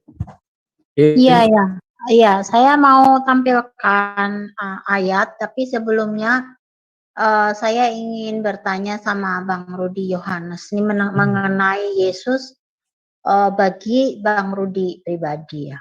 Jadi ya secara khusus buat Bang Rudi pribadi, secara umum bagi umat Kristiani. Bang Rudi ini kan sangat meninggikan Yesus. Tentu seharusnya perkataan Yesus itu didengarkan. Nah, seperti yang di dalam Yohanes 17 ayat 3 akan dikatakan mengenal satu-satunya Allah yang benar dan Yesus Kristus yang engkau utus. Ya. Berarti Allah yang benar ada, Yesus yang engkau utus ada. Itulah hidup yang kekal. Kemudian di Yohanes 20 ayat 17 juga dikatakan bahwa Yesus Kristus berkata kepada Maria, Bapa yang di surga itu Bapaknya dan Bapaknya Maria, Allahnya Yesus dan Allahnya Maria juga. Sampaikan kepada saudara-saudaraku, seperti itu. Nah, kemudian banyak ayatnya lagi di Yohanes 17 ayat 21, 23 juga, Yesus adalah utusan. Nah, sekarang kalau sudah ada pernyataan dari Yesus bahwa dia mempunyai Bapa yang sama dengan Bapaknya Maria, Yesus juga mempunyai Allah yang sama juga dengan Allahnya Maria. Ya, jadi kenapa lagi umat Kristen ini tidak mendengarkan Yesus, sedangkan kami umat Islam, ya, kami mendengarkan kata dari Nabi Isa, ya. Ini dikatakan seperti ini. Sebentar, saya share screen. Jadi terambil dari surat Maryam ayat 34, ya. Itulah Isa putra Maryam yang mengatakan perkataan yang benar yang mereka berbantah-bantahan tentang kebenarannya. Jadi kalau di Al-Quran sendiri sudah dituliskan bahwa Isa putra Maryam ini mengatakan perkataan yang benar, ya. Sekarang bagaimana dengan umat Kristen sendiri bahwa Yesus Kristus itu mengatakan perkataan yang benar kalau dia punya Bapa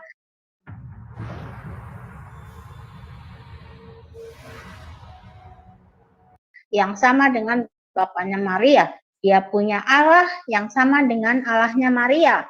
Kenapa itu tidak didengarkan? Tetapi umat Kristen dan Bang Rudi secara pribadi lebih mendengarkan kepada bapak-bapak gereja dengan teorinya Tritunggal.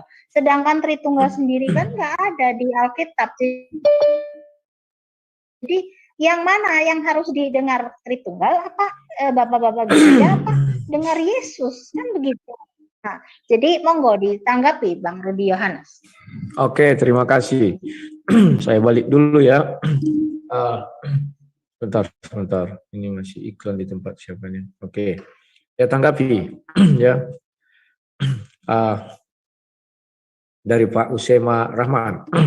Pak Usema, pernyataan Bapak itu semakin meyakini orang pintar bahwa Al-Quran yang sekarang bukan asli. Bapak sudah mengatakan Nabi Muhammad membacakan, umat menghafal dan dibukukan oleh Utsman, kemudian dibakar. Nah, setelah dibakar, orang mulai bicara Al-Quran. Bagaimana kita menentukannya kalau nggak ada yang asli, apa yang diucapkannya itu benar? Nah, kemudian Bapak bilang dikumpulkan lagi. Untuk apa dikumpulkan lagi? Kan sudah ada yang asli kemarin itu. Nah, dikumpulkan lagi, apakah semuanya masih komplit orang yang menghafal itu? Faktanya sudah banyak yang mati. Jadi dari apa lagi mau dikumpulkan? Saya percaya Al-Quran tidak hanya 6.236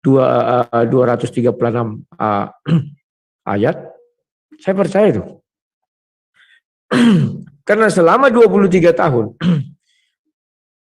tidak mungkin seluruh isi hati Nabi Muhammad itu dituangkan dalam Al-Quran. Saya percaya tidak. Kenapa saya percaya demikian? Karena hadis itu adalah menceritakan bagi asbabun, menceritakan asal-usulnya turun. Hadis itu menceritakan selain asal-usulnya turun, juga perjalanan. Kan ada itu. Maka turunlah ayat ini, maka turunlah ini. Kan begitu. Saya percaya masih banyak lagi yang belum masuk. Karena di hati Nabi Muhammad siapa yang bisa nyelami? Nggak ada. Nggak ada yang bisa nyelami. Kemudian Bapak mengatakan bahwa anak-anak sekarang banyak yang hafal Al-Quran. Ya sudah, mereka bisa hafalkan karena ada tertulis ya. Dan Bapak mengatakan Nabi Muhammad itu buta huruf, saya nggak setuju. Karena surah 98 ayat 2 jelas mengatakan Nabi Muhammad membacakan dari lembaran-lembaran. Lembaran-lembaran artinya buku. Kalau bacakan betul, bisa dari hati, dibacakan, diucapkan. Tapi kalau sudah ada kata lembaran, itu nggak bisa. Saya share screen dulu ya. Surah 98 ayat 2 itu ya. Wow, saya nggak bisa share screen kayaknya nih. Oh ya, sudah oke. Ini. Ya, buka kurung tutup kurung, yaitu seorang rasul dari Allah, buka kurung tutup kurung Muhammad, yang membacakan lembaran-lembaran yang suci, buka kurung tutup kurung Al-Quran. Kita lihat tafsirnya. Ya. Tafsir Ibnu Katsir. Dikatakan gini, yakni Nabi Muhammad dan kitab-kitab yang dibacanya. Artinya di sini Nabi Muhammad pandai baca dan tulis. Itulah sebabnya dari kemarin aku tentang setiap orang muslim yang mengatakan Nabi Muhammad buta huruf. Ya lama-lama saya aja pembela Nabi Muhammad. Yaitu Al-Quran yang mulia. Yang telah tercatat di kalangan Mala'ul Allah. Jadi ini Al-Quran yang pertama dicatat itu di kalangan Mala'ul Allah. Di dalam lembaran-lembaran yang disucikan. Seperti yang dikatakan dalam ayat lain melalui firman-Nya. Paham ya? Bukan punya Utsman. Siapa Utsman ini? Di sini jelas dikatakan, yaitu Al-Quran yang mulia yang telah dicatat di kalangan Mala'ul Allah. Saya nggak tahu apakah dicatat di kalangan Utsman, saya nggak tahu. Apakah dicatat di kalangan Zaid? Tidak. Ayat ini jelas mengatakan Mala'ul Allah. Saya nggak pandai baca, mohon maaf kalau salah lidah saya terselingsut ya. Nah, di dalam kitab-kitab ini baca Abasa 13-16. Di dalam kitab-kitab yang dimuliakan, yang ditinggikan lalu disucikan, di tangan para penulis, buka kurung malaikat yang mulia lagi berbakti ya. Jadi saya nggak tahu kalian kenapa selalu menuduh Nabi Muhammad itu tidak pandai baca tulis. Sementara dalam ayat Al-Quran 98 ayat 2 dia membaca dari lembar-lembaran, artinya sudah berupa buku. Di sini juga di tafsirnya dan kitab yang dibacanya Nabi Muhammad pandai membaca. Saya aneh lihat kalian kenapa suka kali Nabi Muhammad itu harus dipaksakan dan harus ditetapkan sebagai buta huruf. Heran saya melihat kalian ya. Oke, sekarang saya lanjutkan mengenai Indri. Indri mengatakan, ya kami mengikut Yesus, maka ikutilah kata Yesus. Loh, kami kan mengikuti kata Yesus. Yesus mengatakan apa? Aku dan Bapa adalah satu. Yohanes 10 ayat 30, 10 ayat 30. Masa kami tentang itu? Sudah jelas-jelas Yesus mengatakan aku dan Bapa adalah satu, maka kami ikut. Baru Yesus mengatakan di Yohanes, saya agak lupa ya, nanti engkau meminta dalam namaku katanya. Masa kami lupa itu, makanya kami berdoa. Meminta kepada Yesus, Tuhan Yesus berilah kami ini. Nah, terus kalian bilang, kenapa tidak Tritunggal itu? Aduh. Tritunggal. Itu diwejawantakan di Kejadian 1 ayat 26.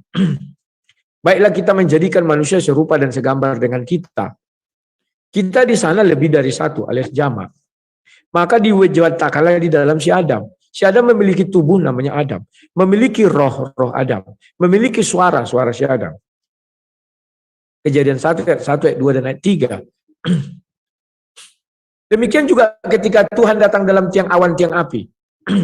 Kenapa bangsa Israel mengikuti tiang awan itu? Kenapa bangsa Israel mengikuti tiang api itu? Padahal Bapa di surga. Paham enggak? Karena di dalam tiang awan, tiang api itu ada roh Bapa dan ada keluar suara atau firman-Nya. Mereka mengikuti. Wah, berarti tiang awan, tiang api itu adalah Tuhan. Iya Tuhan. Si Musa kan manggil Tuhan. Ya Tuhan. Ya Elohim, ya Yahweh, ya Hashem. Mana pernah dibilang Musa sama tiang awan, tiang api itu? Ya tiang awan, ya tiang api. Tidak ada. Setiap keluar suara dari situ, maka dia mengatakan, ya Tuhan, ya Tuhan. Ya. Jadi itu sudah jelas ya. Nah, kemudian, kalau kalian tetap memaksakan, nanti kita buat sesi baru, saya ingin ada Muslim yang jago. Saya yang jago. Oke. Kapan kamu bersedia saya tanyai mengenai Allah, Zat, dan Kalamullah? Ya, gampang itu mah. Ya, kapan ada waktu? Tapi Anda juga kalau saya tanyain, jangan dijawab muter-muter ya. Saya tidak pernah mutar. Nanti gini, kita buat kamu bertanya kepada saya 1 jam, saya bertanya kepada kamu 1 jam. Nggak usah, langsung TikTok aja. Kalau itu panjang. Itu nggak bisa kita explore. Nggak bisa kelamaan. Kalau saya gini, setengah jam. Gini, contoh pertanyaannya Ruth. Ya, Anda tadi mengatakan Paulus itu ada Roh Kudusnya dalam penjara menulis surat, sehingga suratnya kitab suci. Pertanyaan, waktu Paulus membunuh, menganiaya murid-murid, Roh Kudusnya ada apa tidak? A ada, B tidak ada. Dia Begitu belum kalau mengenal, bertanya. dia belum mengenal Tuhan. Jadi Saat Roh itu dia Kudusnya belum ada waktu itu. Belum dia Oke, belum mengenal pertanyaan Tuhan kok. selanjutnya. Ya. Sejak kapan ada Roh Kudus masuk ke dalam diri Paulus? Dari mana Anda tahu? Kisah para Rasul 9 ketika Yesus bertemu dia dalam perjalanan ke Damsyik. Bagaimana mungkin ada Roh Kudus masuk? Dia dibukakan matanya. Kalimatmu Inilah yang kau aniaya itu. Masa kalimatmu bagaimana mungkin itu sudah menunjukkan kelemahan. Loh, kok pertanyaan kelemahan? Iya. Kalau Anda nggak bisa jawab, jangan salahkan pertanyaan dong. Di dalam satu bicara ilmiah tidak ada kalimat bagaimana mungkin. Ya, terus kemungkinannya masuk Roh Kudus kapan? Ke dalam diri Paulus? Tidak, kamu belajar dulu baik-baik. Kalimat bagaimana mungkin tidak boleh dipakai. Ya, terus kapan Roh Kudus masuk ke dalam diri Yesus? Diri Paulus? Loh, ketika dia menerima Yesus kan sudah aku bilang. Kapan dia menerima? Waktu bertemu dengan Yesus. Di mana ketemunya? Itu kan ada aku bilang tadi kisah para Rasul 9. Tahu nggak perjalanannya kamu ngapain tuh ke Damsyik? Sudahlah, kau buat dulu. Nah, itu perjalanannya ke Damsyik, itu misi masih menganiaya, coy. Iya, makanya ditemukan Yesus. Akhirnya dia nggak jadi kan? Itu kan dibutakan matanya. Betul, makanya nggak jadi dia pergi kan? Siapakah engkau itu? Nah, apakah gitu kan. setelah itu dia membantai orang? Tidak. Akulah yang pernah kau aniaya itu. Ya. Bagaimana mungkin penganiaya Yesus ngasih Roh Kudus? Nah, kalimatmu juga bagaimana mungkin itu tidak boleh dipakai. Masuk akal nggak tuh? Masuk akal. Kan Yesus punya kuasa. Jadi kalimat bagaimana mungkin itu tidak bisa dipakai. Jadi Roh Kudus masuk ke dalam diri Paulus dan ikut menikmati penjara. Kalau saya, bahkan jangankan ke dalam sumur pun saya masuk. Kalau ada di dalam diri saya Roh Kudus, masuk di dalam sumur di mana saya ada, di situ ada Roh Kudus. Roh Kudus kemana waktu Paulus matinya mengenaskan, disalib terbalik, Roh Kudusnya kemana? Loh, kan sudah dijelas.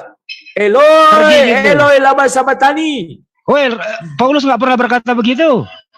Itulah pelajaran yang kami ambil. Itu pertanyaan Yesus. Ini Paulus nggak pernah ngomong kayak gitu, bro. Itu dengar, itu pelajaran yang kami ambil.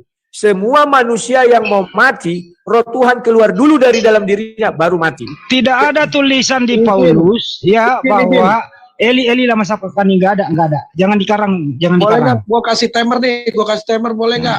Nah, gini aja dulu ini ya, nanti. Aku dengan itu aja ya. Jadwalkan aja aku dengan dia biar kita lihat. Jadi gini loh dia. Ya, jadwalkan aja kalau dia berani. Dia berani dong. Konsep ketuhanan nanti kita ya. Ya, oke, sebentar ya. Konsep ketuhanan. Kita nanti topiknya tentukan Tuhan kita masing-masing. Jadi ya, kamu sebutkan dulu nama Tuhan peserta. Anda. Tunggu, kamu bukan peserta. Oke. Lanjut. Oke. Jadi kawan-kawan nanti mengenai Paulus, mengenai ini nanti ya. Kalau di dalam kami bahwa di dalam diri Yesus itu sama dengan kami ada Roh Bapa ya. Maka ketika disalib, Eloi lama sabachthani, Allahku mengapa engkau meninggalkan aku? Jadi kami selagi masih ada di dalam diri kami Roh Bapa, kami tidak bisa mati. Semua orang yang mau mati, roh itu keluar dulu, baru mati. Karena roh tidak bisa mati. Ya, itu kalian paham ya. Nah, oke. Itu dulu yang bisa saya sampaikan karena ini sudah jam 12. Ya, nanti sebelum ditutup barangkali Bung Rudi. Silakan. Jadi di surat 98 itu ia kera'u ada dua makna, membaca dengan kertas, membaca tanpa kertas. Jadi ia kera'u. Jadi memang penafsir terjadi perbedaan pandangan, saudara. Lebih saya sampaikan, tapi ada yang mengatakan bahwa ia kera'u, ia kera'u artinya membaca tanpa kertas. Jadi kalau di situ lembaran-lembaran itu di situ lagi perbedaannya kenapa terjemahannya seperti itu. Yang sesungguhnya kalau kita ambil bahasa aslinya ia telu. Jadi saya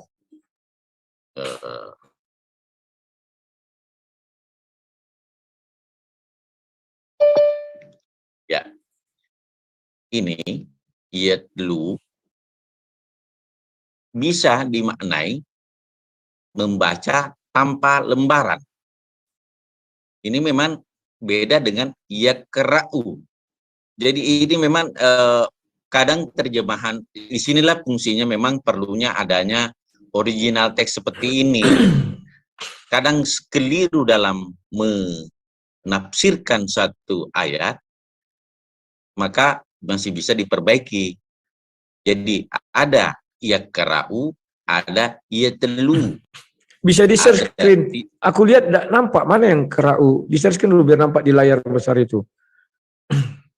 Karena bahasa Arabnya kuliah di sini rasulan mina alahi. Ya, ini bahasa aslinya, bahasa aslinya. Oh, berarti yang ini bukan bahasa asli itu ya? Ilahi mina rasulan. Itu bahasa yatlu, ini yatlu. Berarti ini bahasa Arab ini bukan asli nih. Sorry lakukan.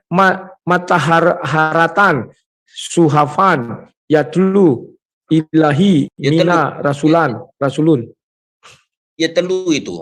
Oh, itu yatlu. Ya, yatlu. Yang tengah. Oke, terima kasih. Tanpa lembaran-lembaran. Itu. Di situ. Ini lembaran-lembaran inilah yang perlu memang menjadi perdebatan para ulama. Ya. Begitu, Mas Bung Rudi, saudaraku. Oke, aku bisa sedikit tambah ya, sedikit aja sebelum kita tutup ini. Coba di share screen-nya, sorry. Nggak bisa aku share screen. Tolong Pak, lepas dulu share screen-nya. Nah, aku share screen-nya ini. Betul kata Pak Albiyah ayat 2 tadi itu ya, Bapak itu tadi. Tapi sudah saya lihat tafsir ini, Ibnu Katsir juga mengatakan bahwa Nabi Muhammad membacakan lembaran-lembaran ya. Nah, ini ya. Tafsirnya Jalalain juga sama. Ya, membacakan lembaran-lembaran ini ya, bahwa Nabi Muhammad itu bukan buta huruf. Tafsir Quraisy Shihab juga sama, membacakan kepada lembaran-lembaran yang bebas dari kesalahan. Jadi terimalah kenyataan bahwa Nabi Muhammad itu bukan buta huruf. Kalian jangan senang Nabi kalian buta huruf. Saya lebih senang Nabi Muhammad itu cerdas, jenius. Mungkin hanya saya saja yang nanti mengakui itu. Terima kasih. Silakan closing penutup lah. Udah jam berapa mau makan dulu? Iya, saya mau menambahkan sedikit saja, tidak banyak closing statement juga. Jadi begini, Bang Rudi Yohanes, tadi Bang Rudi Yohanes kan mengatakan bahwa Yesus katakan aku dan Bapa adalah satu.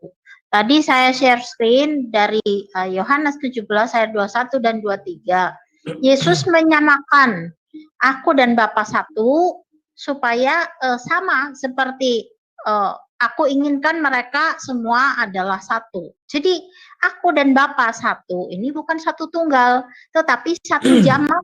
Ya, satu jamak yang sama dengan banyaknya orang yang mengikuti Yesus. Jadi Yesus inginkan orang yang mengikuti Yesus itu satu, seperti Yesus dan Bapa juga satu. Tetapi satu bukan satu tunggal ya, satu jamak. Sehingga teori bahwa Bang Rudi Yohanes menyembah Yesus itu ya, itu harus memilih mau menyembah Yesus apa menyembah Bapa, karena aku dan Bapa adalah satu, tetapi satu jamak, bukan satu tunggal, satu esa, satu sebiji, bukan. Jadi seorang Tuhan, bukan.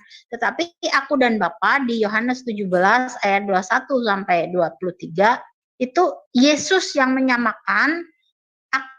Aku ingin mereka semua sempurna menjadi satu, seperti aku dan Bapa adalah satu. Mereka semua yang sempurna itu ada berapa orang? Banyaknya. Nah, aku dan Bapa itu adalah satu. Itu Bang Rudi Yohanes mungkin next time ya harus jelaskan itu. Aku dan Bapa adalah satu. Satu tunggal, satu jamak. Kalau satu tunggal berarti oke, Tritunggal betul. Tapi kalau satu jamak ya yang seperti dinarasikan oleh Yesus, satu jamak berarti satunya Tuhan, satunya utusan. Cocok seperti Yohanes 17 ayat 3. Mengenal satu-satunya Allah yang benar dan mengenal Yesus Kristus yang Engkau utus, itulah hidup yang kekal ya. Jadi closing statement kita pada saat siang hari ini bahwa apa yang dipahami Bang Rudi Yohanes ya seringkali harus melalui diskusi-diskusi seperti ini supaya ada dari pihak Muslim yang bisa menjelaskan kepada Bang Rudi Yohanes ya. Khusus untuk ayat-ayat Bible ya mungkin saya bisa berdiskusi selalu dengan Bang Rudi Yohanes, menyingkapkan apa yang Yesus katakan, sehingga kita benar-benar dari kata-kata Yesus kita mendengarkan Yesus Kristus. Seperti tadi ayat yang saya sampaikan bahwa umat Muslim ini di dalam Al-Quran percaya bahwa Isa putra Maryam itu mengatakan perkataan yang benar, sehingga kita harus mendengarkan perkataan Isa putra Maryam. Begitu, Bang Rudi Yohanes. Oke, sambut penutupanku untuk Indri ya. Great man. Got some compromising information. Ya terima kasih ya, Mbak akhirnya Indri. di closing ayat dan penjelasan dari Dr. Husaima juga Bang Handi Salebas juga kita bisa menarik kesimpulan masing-masing. Akhir kata, wassalamualaikum warahmatullahi wabarakatuh. Ya, terima kasih Bu Indri, ini penutup dari saya juga closing statement. Ya nanti mohon dijadwalkan aku dengan siapa tadi ya, lupa aku, Zulfikar atau Hendy Celebes, lupa aku ya, yang tadi lah pokoknya. Karena mirip-mirip kulihat orangnya dua kayak kembar menurutku ya. Nah nanti kita diskusikan itu biar kalian terbuka apa itu Allah, apa itu zat, apa itu kalamullah, dan apa itu apa namanya itu, ini kok alik lagi itu ya, 99 nama itu ya. Bukan, topiknya nanti Ruth, ya, membuktikan Tuhan kita masing-masing aja dulu. Oke, boleh. Boleh. Ya, Tuhan Anda namanya siapa, ada datanya enggak, aja dulu santai. Jangan terlalu jauh lah, nanti kamu nggak bisa jawab kalau terlalu jauh. Ya standar aja dulu, oke? Lanjut. Oke. Nah mengenai si Indri tadi bilang mengenai Tritunggal itu kan tunggal tapi bermakna jamak. Ya memang begitu, tunggal bermakna jamak. Bukan tunggal itu langsung satu begitu, karena di dalam diri Tuhan kami ada roh dan ada juga firman. Ya. Bahkan bukan sejak zaman Yesus ada Tritunggal itu aja. Ketika Musa bertemu dengan tiang awan, dia kan selalu ikut tiang awan itu kemana pergi, yang api. Dan dia selalu bilang, ya Tuhan, ya Tuhan. Bukan dibalangnya, ya tiang awan, ya tiang api. Enggak ada Tuhan bilangnya. Dan orang itu selalu sujud kepada tiang awan dan tiang api itu ya. Jadi kami mengikut Yesus ini bukan sembarangan. Karena memang secara logika, ya tidak ada satu yang tidak di dalamnya tidak ada bisa dipisah-pisahkan lagi. Contohnya manusia inilah, saya satu tunggal, mana ada Rudi dua, hanya satu saya unik dan tunggal. Tetapi di dalam diri saya tersusun dari apa?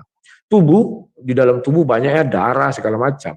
Yang kedua roh yang menghidupkan, yang ketiga suara saya. Ini aja tiga ini.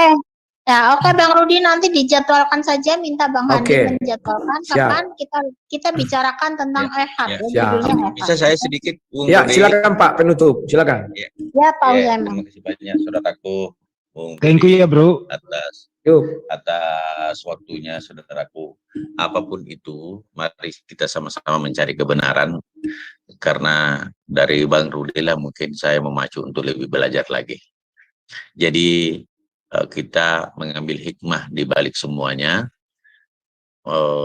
bahwa apapun itu saya tetap menjadikan Yesus sebagai utusan Allah, sebagai keimanan kami, Nabi Isa sebagai utusan Allah yang dimuliakan oleh Allah. Kalaupun saya salah, Anda tidak mengimani Nabi Muhammad SAW, salah menempatkan Yesus, berarti Anda celaka. Gitu Bang Rudi. Tapi kalau Anda benar tidak mengimani Rasulullah, saya yang benar, maka begitu. Jadi saya mengimani Yesus sebagai utusan Allah. Begitu. Dan saya mengimani Nabi Isa alaihissalam sebagai utusan Allah. Demikian Bung Rudi. Apapun perbedaan-perbedaan itu, itulah menjadi keyakinan kita masing-masing. Tetapi saya berharap kita sama-sama mencari kebenaran. Demikian saudaraku. Oke, terima kasih semua. Ditutup.